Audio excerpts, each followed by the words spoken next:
Pyntreikam ke jela ukonrat ke sangma ula ong bo Pyntreikam adu kari Narendra Modi ula Kular ban Khmih Bniah ya ke Jingdawa ban Pyntreikam Mardor ya ke inline permit lani ke ILP bat ke Jingpynrung ya ke KHASI bat garu ha ke kernet bapra ke riti sensyar kari abakran halo ke ILP Pyntreikam ula pensngau bo Pyntreikam adu ula ong ba unsa Khmih Bniah ya ke ne ke benta ba unsa kenjo ketien ru syakasoka jela agajuk kepor ula ong ba Pyntreikam adu unsa ye keren ya kene kamat bat ketenat kampo yeng ke soka pedeng kemban syu kedau hang ni ke kenhun hapo ke jingelam usangma kelai kendu bat IT ya ke dorkas sya Pyntreikam adu keri ban kerpat ya ke jing tuklar jong u halo ke ILP ke ketien KHASI bat garu lambat kuwait de kimat kibedai bat kejela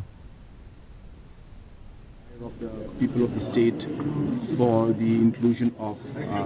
Garo and KHASI language in the 8th schedule, and for that also he understood the concerns that were there, understood the challenges that our people are facing. We mentioned to them that out of the entire process, the fact that our children have to sometimes are not able to give the examination because there are languages which are not known to them. Similarly for the ILP also, we expressed our concerns. Today happens to be the International Indigenous Day, and just one day before that we met Honorable Prime Minister and expressed to him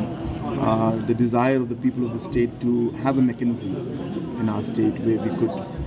have provisions through which we could protect the interest of the people of the state.